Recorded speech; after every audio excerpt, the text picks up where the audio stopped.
Libra, hi! Welcome to Mr. Queen PH. Titignan natin what's coming to you in the next 2 weeks from the time na mapanood nyo yung reading nito, dahil ito ay isang timeless reading. Anytime na mapanood nyo to, as long as makaka-resonate kayo, this reading is for you. Okay, let's see. And if you're interested in private readings, meron tayong promo ngayong November. 25% discount sa mga tarot reading services. So, yung link nasa description at sa pinned comment. Paki-check nyo na lang information kung paano mag-book for a private reading. Okay, Libra. Let's see. Next 2 weeks for you. Confidence. Ayan. So, you're going to be very confident sa sarili mo. Maaring you've gained a lot of strength, knowledge, para maisakatuparan mo yung gusto mo. Maari ring meron kang mga improvements sa iyong physical appearance that makes you more confident. Ayan. And then, what else? You're going to shine, Libra. Kumbaga, yan yung key to success. Yung iyong tiwala sa sarili. Also have justice, which is about bringing balance into your life. Yung iba, maaring merong major decision in the next 2 weeks related sa inyong trabaho, sa career nyo, sa business nyo, or even sa relationships na kailangan nyo pag-isipan ng maigi, no, bago kayo makapag-desisyon. And also, ito yung pagbibigay mo rin ng oras at panahon sa mga bagay na isinantabi mo nung mga nakaraan dahil gusto mong mag-focus sa isang bagay lang. Let's say, nag-focus ka muna sa family mo, sa pag-aasikaso ng mga anak mo, loved ones mo, and then medyo napambayaan mo yung trabaho mo. So ngayon, may time ka na or oras para mabigyan ng panahon lahat ng importante sa'yo. You also have letting go. So maaring meron kang i-let go. This can be a situation, a person sa buhay mo that are no longer serving your highest good. Maaring ito yung isa sa major decision na gagawin mo in the next 2 weeks. Kung ano or sino yung i-let go mo to focus on what's more important sa'yo. And it's not going to be easy, no? Medyo mahirap for you to do that. But it's part of the change kasi parte yan ng pagbabago na kailangan mong harapin. So that's why you are giving yourself a chance to release something na hindi na nakakatulong sa iyong pag-unlad, sa iyong paglago, no? Or hindi na siya in alignment of your goals. Let's see. You have the 10 of Wands. Some of you, maraming mga aasikasuhin, maraming responsibilities ngayong in the next 2 weeks.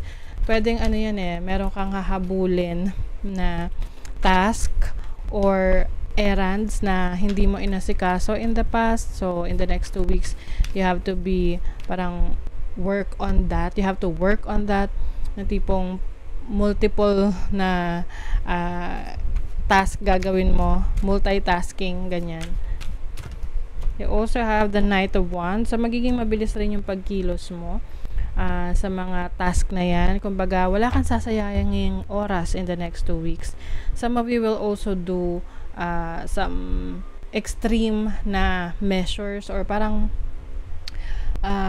ipupush mo yung sarili mo to the limit na minsan, 'di ba, talagang minamaximize natin yung oras, yung panahon natin na at the end of the day mapapagod ka talaga.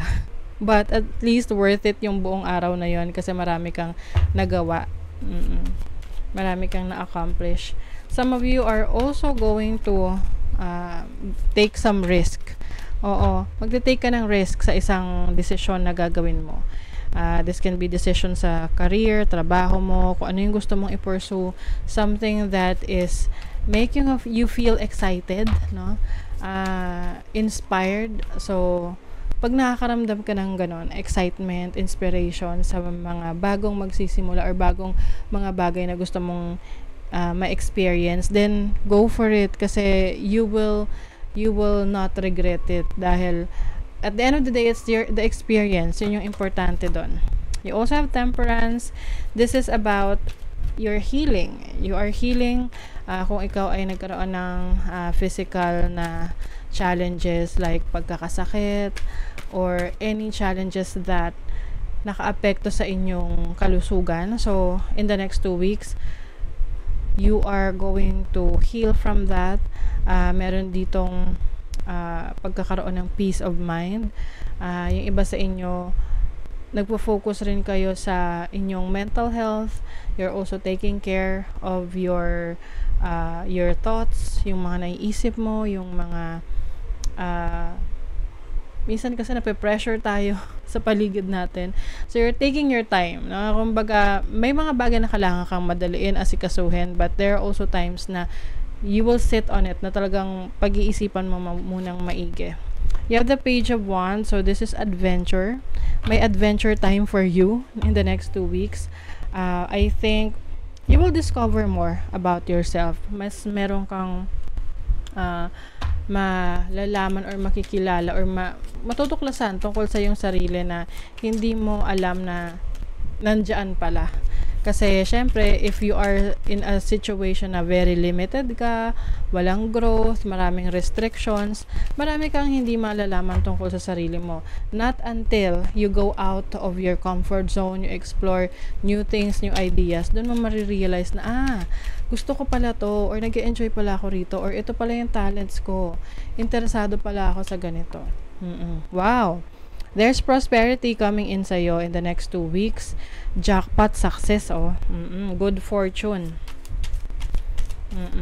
So, maganda yan kasi, syempre, sino ba naman ang aayaw sa good luck? Yan. Merong accomplishments talaga for you.